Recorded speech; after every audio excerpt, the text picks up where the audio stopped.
ಜಯ ಜಯ ಲಲಿತೆ ಹರ ಹರ ಲಲಿತೆ ಜಯ ಜಯ ಲಲಿತೆ ಹರ ಹರ ಲಲಿತೆ ಜಯ ಜಯ ಲಲಿತೆ ಹರ ಹರ ಲಲಿತೆ ಜಯ ಜಯ ಲಲಿತೆ ಹರ ಹರ ಲಲಿತೆ. ನನ್ನೆಲ್ಲ ಆತ್ಮೀಯರೇ, ನಾವಿಂದು ಲಲಿತಾ ಸಹಸ್ರನಾಮದ 53ನೇ ನಾಮವಾಗಿರತಕ್ಕಂತಹ ಶಿವಾಯೈ ನಮಃ ಎಂಬಂತಹ ನಾಮದ ಭಾವಾರ್ಥವನ್ನು ತಿಳಿದುಕೊಳ್ಳೋಣ. ಶಿವಾಯೈ ನಮಃ ಅಂತಂದರೆ ಶಿವತತ್ವಸ್ವರೂಪಿಣಿ, ಮಂಗಳ ಸ್ವರೂಪಿಣಿ, ಚೈತನ್ಯ ಸ್ವರೂಪಿಣಿ ಎಂಬಂತಹ ಅರ್ಥವನ್ನು ಕೊಡುವಂತಹದ್ದು. ಅಂದರೆ ಮಂಗಳ ಸ್ವರೂಪಿಣಿ, ಚೈತನ್ಯ ರೂಪಿಣಿಯಾದಂಥವಳಿಗೆ, ಶಿವತತ್ವ ಸ್ವರೂಪಿಣಿಯಾದಂಥವಳಿಗೆ ನಮಸ್ಕಾರ ಎಂಬಂತಹದ್ದು ಇದರ ಭಾವಾರ್ಥವಾಗುವಂತಹದ್ದು. ಇಲ್ಲಿ ಶಿವ ಎಂದರೆ ಮಂಗಳ, ಶುಭ, ಕಲ್ಯಾಣ, ಅನಂತ ಚೈತನ್ಯ ಸ್ವರೂಪವಾಗುವಂತಹದ್ದು. ಶಾಸ್ತ್ರಗಳಲ್ಲಿ ಶಿವ ಎಂಬಂತಹ ಪದವು ಕೇವಲ ದೇವರ ಹೆಸರಲ್ಲ, ಅದು ನಿರ್ಗುಣ, ನಿರಾಕಾರ, ಪರಬ್ರಹ್ಮ ತತ್ವವನ್ನು ಸೂಚಿಸ್ತಾ ಇರತಕ್ಕಂತಹದ್ದು.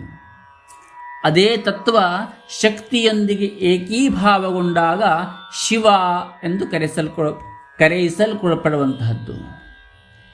ಅದರಂತೆ ಶಿವಾಯೈ ನಮಃ ಅಂತಂದರೆ ಮಂಗಳಸ್ವರೂಪಿಣಿಗೆ ನಮಸ್ಕಾರ, ಪರಬ್ರಹ್ಮಸ್ವರೂಪಿಣಿಗೆ ನಮಸ್ಕಾರ, ಶಿವನಿಗೂ ಶಕ್ತಿಗೂ ಅಭೇದವಾಗಿರತಕ್ಕಂತಹ ದೇವಿಗೆ ನಮಸ್ಕಾರ ಎಂಬುದಾಗಿ. ಶೈವ ಮತ್ತು ಶಾಕ್ತ ಆಗಮಗಳು ಒಪ್ಪುವಂತಹ ಮಹತ್ವದ ಸಿದ್ಧಾಂತವೇ ಶಿವಶಕ್ತಿ ಅಭೇದ ಸ್ವರೂಪವಾಗಿರತಕ್ಕಂತಹದ್ದು. ಶಿವಶಕ್ತಿಯ ಯುಕ್ತೋ ಯದಿ ಭವತಿ ಶಕ್ತಃ ಪ್ರಭವಿತಂ ಎಂಬಂತಹ ಪ್ರಸಿದ್ಧ ವಾಕ್ಯವು ಹೇಳುವುದೇನಂತ ಕೇಳಿದರೆ, ಶಕ್ತಿ ಇಲ್ಲದೆ ಶಿವನು ಚೇಷ್ಟಾರಹಿತವಾಗಿರ್ತಕ್ಕಂತಹದ್ದು. ಶಕ್ತಿ ಸೇರಿದಾಗ ಮಾತ್ರ ಸೃಷ್ಟಿ, ಸ್ಥಿತಿ, ಲಯ ಕಾರ್ಯಗಳು ಸಾಧ್ಯವಾಗುವಂತಹದ್ದು ಎಂಬುದಾಗಿ. ಲಲಿತಾಂಬಿಕೆ ಶಿವತತ್ವದ ಚೈತನ್ಯ ಶಕ್ತಿ. ಶಿವನು ನಿರ್ಗುಣ ತತ್ವವಾದರೆ ಅವಳು ಆ ತತ್ವದ ಚೇತನ ರೂಪವಾಗುವಂತಹದ್ದು. ಅದಕ್ಕಾಗಿಯೇ ಕೆಲವು ಗ್ರಂಥಗಳಲ್ಲಿ ಅವಳನ್ನು ಶಿವಜ್ಞಾನಪ್ರದಾಯಿನಿ, ಶಿವಸ್ವರೂಪಿಣಿ ಎಂಬುದಾಗಿ ಹೇಳುವಂತಹದ್ದು. ಅರ್ಧನಾರೀಶ್ವರ ರೂಪದಲ್ಲಿ ಶಿವ ಮತ್ತು ಶಕ್ತಿ ಒಂದೇ ದೇಹದಲ್ಲಿ ಅರ್ಧಾರ್ಧವಾಗಿ ತೋರ್ತಾ ಇರತಕ್ಕಂತಹದ್ದನ್ನು ನಾವು ನೋಡುವಂತಹದ್ದು. ಈ ರೂಪವು ತಾತ್ವಿಕವಾಗಿ ನಮಗೆ ಹೇಳುವುದೇನು ಅಂತ ಕೇಳಿದರೆ, ಪುರುಷ ಮತ್ತು ಪ್ರಕೃತಿ, ಚೈತನ್ಯ ಮತ್ತು ಶಕ್ತಿ, ಶಿವ ಮತ್ತು ಶಿವ ಇವು ವಿಭಿನ್ನವಾಗಿರುವಂಥದ್ದು ಅಲ್ಲ ಎಂಬುದಾಗಿ. ಇಲ್ಲಿ ಶಿವಾಯೈ ನಮಃ ಎಂಬಂತಹ ನಾಮವು ಅಭೇದ ತತ್ವವನ್ನು ಮನಸ್ಸಿನಲ್ಲಿ ನೆಲೆ ನಿಲ್ಲಿಸುವಂತಹದ್ದು. ಆ ಭಕ್ತನು ದೇವಿಯನ್ನು ಶಿವನಿಂದ ಬೇರ್ಪಡಿಸದೆ ಅವಳನ್ನೇ ಪರಮ ಶಿವ ಸ್ವರೂಪಿಣಿ ಎಂದು ಭಜಿಸಬೇಕು ಎಂಬುದಾಗಿ ನಮಗೆ ಹೇಳ್ತಾ ಇರತಕ್ಕಂತಹದ್ದು. ಶಿವ ಎಂದರೆ ಮಂಗಳ ಸ್ವರೂಪಿಣಿ ಎಂಬುದಾಗಿ ಹೇಳಿಯಾಗಿದೆ. ಲಲಿತಾ ತ್ರಿಪುರ ಸುಂದರಿಯ ಅನುಗ್ರಹದಿಂದ ಅಶುಭವು ದೂರವಾಗುವಂತಹದ್ದು, ಪಾಪ ವಾಸನೆಗಳು ಕ್ಷೀಣಿಸುವಂತಹದ್ದು, ಮನಸ್ಸು ಹೇಳುವಂಥದ್ದು ಶಾಂತಿಯಾಗುವಂತಹದ್ದು, ಜೀವನದಲ್ಲಿ ಕಲ್ಯಾಣದ ದಾರಿಗಳು ತೆರೆದುಕೊಳ್ಳುವಂತಹದ್ದು ಎಂಬಂತಹದ್ದನ್ನು ಕೂಡ ಈ ನಾಮ ಹೇಳುವಂತಹದ್ದು ನಮಗೆ ಸೂಕ್ಷ್ಮಾರ್ಥದಲ್ಲಿ ಸೂಚಿಸ್ತಾ ಇರತಕ್ಕಂತಹದ್ದು. ಭಕ್ತನು ಶಿವಾಯೈ ನಮಃ ಎಂದು ಜಪಿಸಿದಾಗ ಅವನು ದೇವಿಯ ಮಂಗಳ ಸ್ವರೂಪವನ್ನು ಧ್ಯಾನಿಸ್ತಾ ಇರತಕ್ಕಂತಹದ್ದು. ಆ ಧ್ಯಾನವೇ ಮನಸ್ಸಿನಲ್ಲಿರುವಂತಹ ಅಶುದ್ಧಿಗಳನ್ನು ಕರಗಿಸ್ತಾ ಇರತಕ್ಕಂತಹದ್ದು. ಅದ್ವೈತ ವೇದಾಂತದ ದೃಷ್ಟಿಯಿಂದ ಶಿವಚೈತನ್ಯ, ಶಕ್ತಿ ಹೇಳುವಂಥದ್ದು ಮಾಯಾ ಪ್ರಕೃತಿ ಆಗುವಂಥದ್ದು. ಆದರೆ ಶಾಕ್ತ ಸಿದ್ಧಾಂತದಲ್ಲಿ ಶಕ್ತಿಯೇ ಪರಬ್ರಹ್ಮ, ಅವಳಿಂದಲೇ ಶಿವತತ್ವವು ಪ್ರಕಾಶಿಸುತ್ತದೆ ಎಂಬುದಾಗಿ ಹೇಳುವಂಥದ್ದು. ಹೀಗಾಗಿಯೇ ಶಿವಾಯೈ ನಮಃ ಎಂದರೆ ಶಿವತತ್ವವನ್ನು ಪ್ರಕಾಶಿಸುವ ಪರಾಶಕ್ತಿಗೆ ನಮಸ್ಕಾರ ಎಂಬುದಾಗಿ. ಒಬ್ಬ ಭಕ್ತ ಶಿವನನ್ನು ಭಜಿಸ್ತಾ ಇದ್ದಿರ್ತಾನೆ ಅಂತ ಇಟ್ಟುಕೊಳ್ಳಿ, ಇನ್ನೊಬ್ಬ ಭಕ್ತ ದೇವಿಯನ್ನು ಭಜಿಸ್ತಾ ಇರ್ತಾನೆ ನಿರಂತರವಾಗಿ. ಆದರೆ ಶಿವಾಯೈ ನಮಃ ಎಂಬಂತಹ ನಾಮವು ಹೇಳುವುದು ನಮಗೆ ಇಬ್ಬರೂ ಒಂದೇ ಪರತತ್ವವನ್ನು ಭಜಿಸುತ್ತಿದ್ದಾರೆ, ಅಂದರೆ ರೂಪಭೇದ ಮಾತ್ರ, ಇಲ್ಲಿ ತತ್ವಭೇದವಿಲ್ಲ ಎಂಬುದಾಗಿ. ಅನೇಕರು ನಮ್ಮಲ್ಲಿ ಬಂದಾಗ ನಮಗೆ ಹೇಳುವಂಥದ್ದು, ನಾವು ಯಾವ ದೇವರನ್ನು ಪೂಜೆ ಮಾಡಬೇಕು ಅಂಥೇಳಿ, ಈಶ್ವರನ ಪೂಜೆಯನ್ನು ಮಾಡಬೇಕು, ಗಣಪತಿಯ ಪೂಜೆಯನ್ನು ಮಾಡಬೇಕು, ಯಾವ ಪೂಜೆಯನ್ನು ಮಾಡಿದಾಗ ನಮಗೆ ಅತಿ ಶೀಘ್ರದಲ್ಲಿ ಫಲಪ್ರಾಪ್ತಿಯಾಗುವಂತಹದ್ದು, ಧನಕನಕಾದಿಗಳು ಬರುವಂತಹದ್ದು, ಸುಖೋಪಭೋಗಗಳು ನಮಗೆ ಪ್ರಾಪ್ತವಾಗುವಂಥದ್ದು ಎಂಬುದಾಗಿ ಕೇಳ್ತಾ ಇರ್ತಾರೆ. ಅವರೆಲ್ಲರಿಗೂ ಕೂಡ ಈ ನಾಮವು ಹೇಳುವುದು ಏನು ಕೇಳಿದರೆ, ಎಲ್ಲ ದೇವತೆಗಳು ಕೂಡ ಒಂದೇ ಆಗಿರತಕ್ಕಂತಹದ್ದು, ರೂಪದಲ್ಲಿ ಮಾತ್ರ ಭೇದ ಕಂಡರೂ ಸಹ ತತ್ವದಲ್ಲಿ ಯಾವುದೇ ರೀತಿಯಾಗಿರತಕ್ಕಂತಹ ಭೇದ ಇಲ್ಲ ಎಂಬುದಾಗಿ. ಹೇಗೆ ಅಂತ ಕೇಳಿದರೆ, ಲಲಿತಾಂಬಿಕೆ ಶಿವನ ಹೃದಯ ಕಮಲದಲ್ಲಿ ವಾಸಿಸುತ್ತಾಳೆ ಎಂದು ಧ್ಯಾನಿಸುತ್ತಂಥದ್ದು, ಹಾಗೆಯೇ ಶಿವನೂ ಕೂಡ ಅವಳ ಹೃದಯದಲ್ಲಿ ವಾಸಿಸ್ತಾ ಇದ್ದಾನೆ. ಇದು ಪರಸ್ಪರ ಅವಿಭಕ್ತ ಏಕತ್ವವನ್ನು ತೋರಿಸ್ತಾ ಇರತಕ್ಕಂತಹದ್ದು. ಇನ್ನು ಕುಂಡಲಿನಿ ಯೋಗದಲ್ಲಿ ಮೂಲಾಧಾರದಲ್ಲಿ ಶಕ್ತಿಯು ನಿದ್ರಿಸುತ್ತಾ ಇರತಕ್ಕಂತಹದ್ದು, ಸಹಸ್ರಾರದಲ್ಲಿ ಶಿವತತ್ವ ವಾಸಿಸ್ತಾ ಇರತಕ್ಕಂತಹದ್ದು. ಯೋಗಿಗಳು ಸಾಧನೆಯ ಮೂಲಕ ಶಕ್ತಿಯನ್ನು ಮೇಲಕ್ಕೆ ಎತ್ತಿ ಶಿವನೊಂದಿಗೆ ಏಕೀಕರಿಸಿದಾಗ ಅದೇ ಶಿವಶಕ್ತಿ ಸಂಯೋಗವಾಗುವಂತಹದ್ದು. ಅದೇ ಆ ಸಂಯೋಗವೇ ಶಿವಾಯೈ ನಮಃ ಎಂಬಂತಹ ಜಪವಾಗುವಂತಹದ್ದು, ಆಂತರಿಕವಾಗಿರತಕ್ಕಂತಹ ಯೋಗ ಯಾತ್ರೆಯನ್ನು ಸೂಚಿಸ್ತಾ ಇರತಕ್ಕಂತಹದ್ದು. ಅದೇ ಶಿವಾಯೈ ನಮಃ ಎಂಬುದಾಗಿ ಹೇಳುವಂತಹದ್ದು. ಶ್ರೀವಿದ್ಯಾ ಉಪಾಸನೆಯಲ್ಲಿಯೂ ಸಹ ಶ್ರೀಲಲಿತಾ ತ್ರಿಪುರ ಸುಂದರಿಯೇ ಪರಮಶಿವ ಸ್ವರೂಪಿಣಿಯಾಗಿರುವಂತಹದ್ದು. ಅವಳ ಕೈಗಳಲ್ಲಿ ಪಾಶ, ಅಂಕುಶ, ಇಕ್ಷುದಂಡ, ಪುಷ್ಪಬಾಣಗಳು ಇವೆಲ್ಲವೂ ಕೂಡ ಜೀವಾತ್ಮನನ್ನು ಶಿವತತ್ವದ ಕಡೆಗೆ ನಡೆಸುವಂತಹ ಸಾಧನಗಳಾಗುವಂತಹದ್ದು.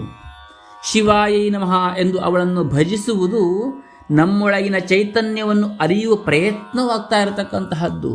ಯಾಕೆಂತಂದರೆ ಮೂಲಾಧಾರದಲ್ಲಿರ್ತಕ್ಕಂತಹ ಆ ಶಕ್ತಿಯ ಸ್ವರೂಪವನ್ನು ಸಹಸ್ರಾರ ಕಮಲದಲ್ಲಿರ್ತಕ್ಕಂತಹ ಶಿವನಲ್ಲಿ ಸೇರಿಸಬೇಕು ಎಂಬುದಾಗಿ ನಮಗೆ ಸೂಚಿಸ್ತಾ ಇರತಕ್ಕಂತಹದ್ದು. ಆಗ ಮಾತ್ರ ಸಂಪೂರ್ಣವಾಗಿರತಕ್ಕಂತಹ ಪರಬ್ರಹ್ಮದ ಅರಿವಾಗುವಂತಹದ್ದು, ನಮ್ಮಲ್ಲಿ ಆನಂದ ಸ್ವರೂಪ ಹೇಳುವಂತಹದ್ದು ನಮಗೆ ಪ್ರಾಪ್ತವಾಗುವಂತಹದ್ದು ಎಂಬಂತಹದ್ದನ್ನು ಈ ನಾಮ ನಮಗೆ ಸೂಚಿಸ್ತಾ ಇರತಕ್ಕಂತಹದ್ದು. ಈ ನಾಮವನ್ನು ಭಕ್ತಿ ಭಾವದಿಂದ ಜಪಿಸಿದಾಗ ಮನಸ್ಸಿನಲ್ಲಿ ಶಾಂತಿ ನೆಲೆಸುವಂತಹದ್ದು, ಕುಟುಂಬದಲ್ಲಿ ಮಂಗಳ ವೃದ್ಧಿಯಾಗುವಂತಹದ್ದು, ಆಧ್ಯಾತ್ಮಿಕ ಜಾಗೃತಿ ಉಂಟಾಗುವಂತಹದ್ದು, ಶಿವಶಕ್ತಿ ಏಕತ್ವದ ಜ್ಞಾನ ದೊರೀತಾ ಇರತಕ್ಕಂತಹದ್ದು. ಭಕ್ತನು ನಿಧಾನವಾಗಿ ದ್ವೈತ ಭಾವವನ್ನು ಮೀರಿ ಅದ್ವೈತ ಜ್ಞಾನಕ್ಕೆ ಏರ್ತಾ ಇರತಕ್ಕಂತಹದ್ದು. ಯಾರೆಲ್ಲ ಮನೆಗಳಲ್ಲಿ ಸಮಾಧಾನಗಳಿದ್ದಿರುವುದಿಲ್ಲವೋ, ನಿರಂತರವಾಗಿ ಏನೋ ಒಂದು ಕಿರಿಕಿರಿಗಳಾಗುವಂತಹದ್ದು ಅಥವಾ ಜಗಳಗಳಾಗುವಂತಹದ್ದು, ಮನಸ್ತಾಪಗಳಾಗುವಂತಹದ್ದು, ಹೊಂದಾಣಿಕೆ ಇಲ್ಲದೇ ಇರತಕ್ಕಂತಹದ್ದು ಯಾರೆಲ್ಲರ ಮನೆಗಳಿದ್ದಿರ್ತದೆಯೋ ಅವರೆಲ್ಲರೂ ಕೂಡ ಶಿವಾಯೈ ನಮಃ ಎಂಬಂತಹ ನಾಮವನ್ನು ನಿರಂತರವಾಗಿ ಜಪಿಸಿದಾಗ ಅವರ ಮನೆಗಳಲ್ಲಿ ಶಾಂತಿ ಹೇಳುವಂಥದ್ದು, ಕುಟುಂಬದಲ್ಲಿ ಮಂಗಳ ಹೇಳುವಂಥದ್ದು, ವೃದ್ಧಿಯಾಗುವಂಥದ್ದು ಎಂಬುದಾಗಿ ಹೇಳುವಂಥದ್ದು. ಶಿವಾಯೈ ನಮಃ ಎಂಬಂತಹ ನಾವು ಅಂತಿಮವಾಗಿ ನಮಗೆ ಹೇಳುವುದೇನು ಅಂತ ಕೇಳಿದರೆ, ನಿನ್ನೊಳಗಿನ ಚೈತನ್ಯವೇ ದೇವಿ, ನಿನ್ನ ಆತ್ಮಸ್ವರೂಪನೇ ಶಿವನಾಗಿರುವಂತಹದ್ದು, ಮಂಗಳವೇ ನಿನ್ನ ಮೂಲ ಸ್ವರೂಪ ಭಾವವಾಗುವಂತಹದ್ದು. ಭಕ್ತನು ಹೊರಗಿನ ದೇವಿಯನ್ನು ಆರಾಧಿಸುವಂತಹದ್ದಲ್ಲ, ಒಳಗಿನ ಶಿವ ಸ್ವರೂಪವನ್ನು ಅರಿಯಬೇಕು ಎಂಬಂತಹದ್ದನ್ನು ಈ ನಾಮದಲ್ಲಿ ನಮಗೆ ಗೂಢಾರ್ಥವಾಗಿ ತೋರಿಸ್ತಾ ಇರತಕ್ಕಂತಹದ್ದು. ಹಾಗಾಗಿ ಭಕ್ತನು ಪ್ರತಿದಿನವೂ ಕೂಡ ಭಕ್ತಿ ಭಾವದಿಂದ ಈ ನಾಮವನ್ನು ಜಪಿಸಬೇಕು. ಅವಳು ನಮ್ಮ ಜೀವನದಲ್ಲಿ ಮಂಗಳವನ್ನು ಉಂಟು ಮಾಡಲಿ, ಆಂತರಿಕವಾಗಿರತಕ್ಕಂತಹ ಶಿವತತ್ವವನ್ನು ಜಾಗೃತಗೊಳಿಸಲಿ ಎಂಬಂಥದ್ದನ್ನು ಪ್ರಾರ್ಥನೆಯನ್ನು ಮಾಡುವಂತಹದ್ದು. ಆ ಜಗನ್ಮಾತೆ ನಮ್ಮ ಜೀವನದಲ್ಲಿ ಮಂಗಳವನ್ನು ಉಂಟು ಮಾಡಲಿ, ಆಂತರಿಕವಾಗಿರತಕ್ಕಂತಹ ಶಿವತತ್ವವನ್ನು ಜಾಗೃತಗೊಳಿಸಲಿ ಎಂಬುದಾಗಿ ಪ್ರಾರ್ಥಿಸೋಣ. ಒಮ್ಮೆ ಹಿಮಾಲಯದ ಅಂಚಿನಲ್ಲಿ ಒಂದು ಸಣ್ಣ ಆಶ್ರಮವಿರುವಂತಹದ್ದು. ಅಲ್ಲಿ ಪರಮಶಿವನ ಭಕ್ತನಾಗಿರತಕ್ಕಂತಹ ಸೋಮಶೇಖರ ಎಂಬಂತಹ ಒಬ್ಬ ಸಾಧಕ ವಾಸಿಸ್ತಾ ಇರ್ತಾನೆ. ಆತ ಪ್ರತಿದಿನವೂ ಕೂಡ ಶಿವನ ನಾಮಸ್ಮರಣೆಯನ್ನು ಮಾಡ್ತಾ ಇರ್ತಾನೆ. ನಮಃ ಶಿವಾಯ ನಮಃ ಶಿವಾಯ ನಮಃ ಶಿವಾಯ ಎಂಬುದಾಗಿ ನಿರಂತರವಾಗಿ ಏಕಾಂಗಿಯಾಗಿ ಕುಳಿತು ಈ ನಾಮಸ್ಮರಣೆಯನ್ನು ಮಾಡ್ತಾ ಇರತಕ್ಕಂತಹದ್ದು, ಧ್ಯಾನ ಜಪಾದಿಗಳನ್ನು ನಿರಂತರವಾಗಿ ಮಾಡ್ತಾ ಇದ್ದಿರ್ತಾನೆ. ಪರಮ ಶಿವನ ಧ್ಯಾನದಲ್ಲಿ ಪ್ರತಿದಿನವೂ ಕೂಡ ಲೀನನಾಗ್ತಾ ಇರ್ತಾನೆ. ಆದರೆ ಅವನ ಮನಸ್ಸಿನಲ್ಲಿ ಆ ದೇವಿಯ ಸ್ವರೂಪವು ಆಗಾಗ ಬಂದು ಹೋಗ್ತಾ ಇರತಕ್ಕಂತಹದ್ದು. ಅವನಿಗೆ ಅನಿಸ್ತಾ ಇತ್ತು, ನಾನು ಶಿವನನ್ನು ಭಜಿಸ್ತಾ ಇದ್ದೇನೆ, ಆದರೆ ಲಲಿತಾ ತ್ರಿಪುರ ಸುಂದರಿಯ ಭಾವ ಹೇಳುವಂಥದ್ದು ನಮ್ಮಲ್ಲಿ ಯಾಕೆ ಕಾಣಿಸ್ತಾ ಇದೆ? ಆ ತ್ರಿಪುರ ಸುಂದರಿ ಯಾರು? ಅವಳನ್ನು ಶಿವಾಯೈ ನಮಃ ಎಂದು ಏಕೆ ಕರೆಯುತ್ತಾರೆ ಎಂಬುದಾಗಿ ಆತನ ಮನಸ್ಸಿನಲ್ಲಿ ಒಂದು ಯೋಚನೆ ಬರಲಿಕ್ಕೆ ಪ್ರಾರಂಭವಾಗುವಂಥದ್ದು. ಒಂದು ದಿನ ಆ ಸೋಮಶೇಖರ ತನ್ನ ಗುರುಗಳ ಬಳಿಗೆ ಹೋಗಿ ಕೇಳ್ತಾನೆ, ನಾನು ಶಿವನನ್ನು ನಿರಂತರವಾಗಿ ಧ್ಯಾನಿಸ್ತಾ ಇರತಕ್ಕಂಥದ್ದು, ಪೂಜೆಯನ್ನು ಮಾಡ್ತಾ ಇರತಕ್ಕಂತಹದ್ದು. ಆದರೆ ಒಂದು ಸ್ತ್ರೀ ದೇವತಾ ಸ್ವರೂಪವು ನನ್ನ ಮುಂದೆ ಬರ್ತಾ ಇರತಕ್ಕಂತಹದ್ದು, ಇದು ಏಕೆ, ಯಾವ ಕಾರಣದಿಂದಾಗಿ? ಶಿವಾಯಿ ನಮಃ ಅಂತಂದು ಅವಳೇ, ಹಾಗಾದರೆ ಅವಳು ಯಾರು ಎಂಬುದಾಗಿ ಗುರುಗಳಲ್ಲಿ ಪ್ರಶ್ನೆಯನ್ನು ಕೇಳ್ತಾರೆ. ಆ ಗುರುವರಿಯರು ಮಂದಸ್ಮಿತರಾಗಿ ಹೇಳುವಂತಹದ್ದು, ಮಗನೇ, ನೀನು ಶಿವನನ್ನು ಪ್ರೀತಿಸುತ್ತಿದ್ದೀಯಲ್ಲವೇ?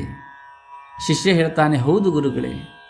ಆ ಶಿವನ ಹೃದಯದಲ್ಲಿ ಯಾರು ವಾಸಿಸ್ತಾ ಇದ್ದಾರೆ ಎಂದು ಯಾವತ್ತಾದರೂ ಯೋಚಿಸಿದ್ದೀಯಾ ಎಂಬುದಾಗಿ ಕೇಳ್ತಾರೆ. ಸೋಮಶೇಖರ ನಿಶ್ಚಲವಾಗಿ ನಿಂತು ಬಿಡ್ತಾನೆ. ಇದನ್ನು ಕೇಳಿ ಗುರುಗಳು ಕಣ್ಣು ಮುಚ್ಚಿ ಧ್ಯಾನದಲ್ಲಿ ಲೀನರಾಗ್ತಾರೆ. ಆ ಸಮಯದಲ್ಲಿ ಆಗ ಆಕಾಶದಲ್ಲಿ ದಿವ್ಯವಾಗಿರತಕ್ಕಂತಹ ಪ್ರಕಾಶ ಉಂಟಾಗುವಂತಹದ್ದು. ಆ ಪ್ರಕಾಶದ ಮಧ್ಯದಲ್ಲಿ ಅಲಂಕೃತವಾಗಿರತಕ್ಕಂತಹ ಸಿಂಹಾಸನದ ಮೇಲೆ ಪಾಶ, ಅಂಕುಶ, ಇಕ್ಷುದಂಡ, ಪುಷ್ಪ ಬಾಣಗಳನ್ನು ಧರಿಸಿರ್ತಕ್ಕಂತಹ, ಚಂದನ ಗಂಧದಿಂದ ತೇಜಸ್ಸನ್ನು ಹೊರಹೊಮ್ಮಿಸ್ತಾ ಇರತಕ್ಕಂತಹ ಲಲಿತಾಂಬಿಕೆ ದಿವ್ಯ ಸ್ವರೂಪ ಹೇಳುವಂಥದ್ದು, ಪ್ರಕಾಶಿಸ್ತಾ ಬರ್ತಾ ಇರತಕ್ಕಂಥದ್ದು. ಸೋಮಶೇಖರ ಅದನ್ನು ನೋಡಿ ಬೆರಗಾಗ್ತಾನೆ, ಇವಳು ಯಾರು ಎಂಬುದಾಗಿ. ಅದೇ ಕ್ಷಣದಲ್ಲಿ ಅವನಲ್ಲಿ ಅರ್ಧನಾರೀಶ್ವರ ಸ್ವರೂಪ ದರ್ಶನವಾಗುವಂತಹದ್ದು. ಅರ್ಧ ದೇಹ ಶಿವನಾದರೆ ಇನ್ನರ್ಧ ದೇಹ ಶಿವೆಯ ಸ್ವರೂಪವಾಗಿ ಕಾಣಿಸ್ತಾ ಇರತಕ್ಕಂತಹದ್ದು. ಅವನ ಮನಸ್ಸಿನಲ್ಲಿ ಹಠಾತ್ತಾಗಿ ಜ್ಞಾನೋದಯವಾಗುವಂತಹದ್ದು. ಯಾಕೆ ಅಂತಂದ್ರೆ ಅಂತಹ ಶಿವಶಕ್ತಿಯರ ದಿವ್ಯ ಸ್ವರೂಪವನ್ನು ನೋಡಿದಾಗ ಜ್ಞಾನೋದಯವಾಗುವಂತಹದ್ದು.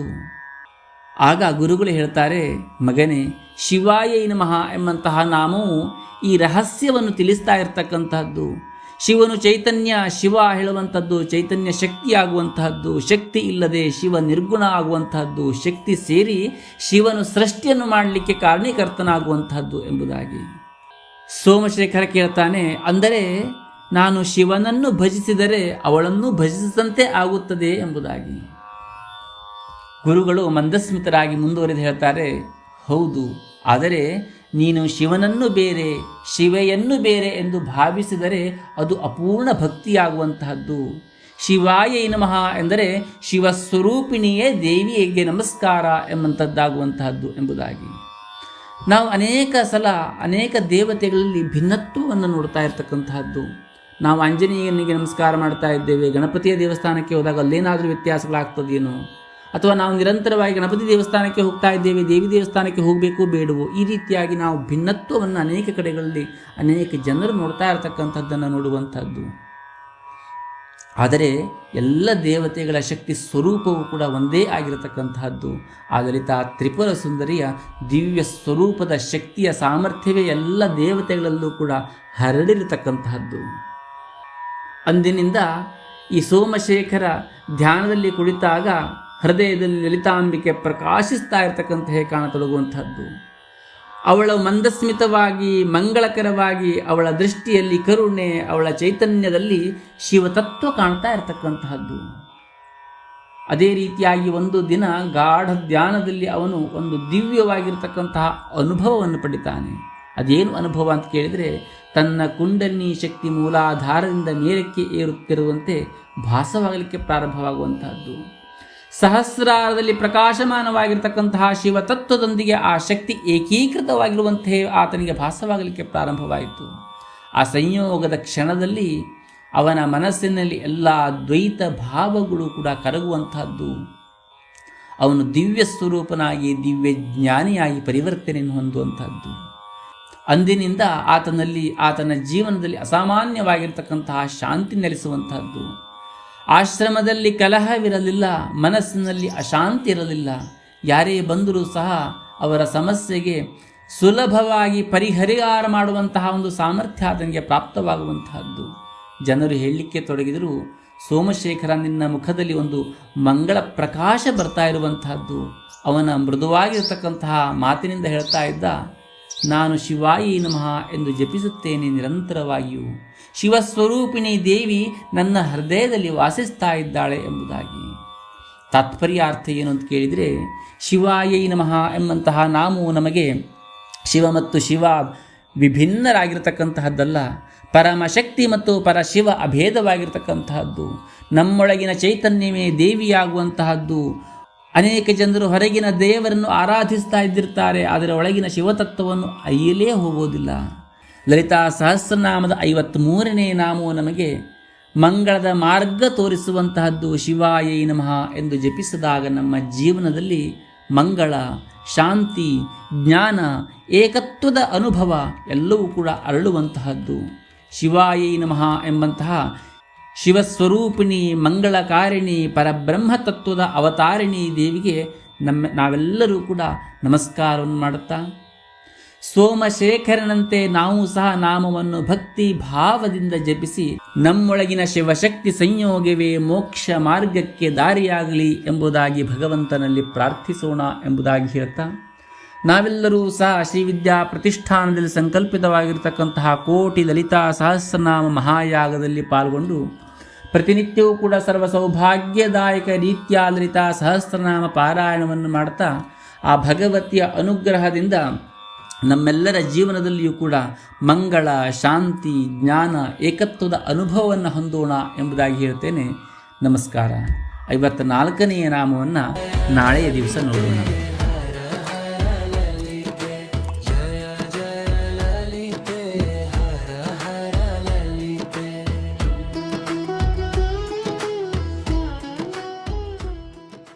ಶ್ರೀವಿದ್ಯಾ ಕೇಶರಂಜಿನಿ ಪಾರಂಪರಿಕ ಆಯುರ್ವೇದ ತೈಲ. ಇದು ಕೂದಲು ಉದುರುವಿಕೆ, ಡ್ಯಾಂಡ್ರಫ್, ಅಕಾಲದಲ್ಲಿ ಕೂದಲು ಬಿಳಿಯಾಗುವುದು ಮತ್ತು ಮೈಗ್ರೇನ್ ತಲೆನೋವಿನಂತಹ ಸಮಸ್ಯೆಗಳಿಗೆ ಸಹಕಾರಿ.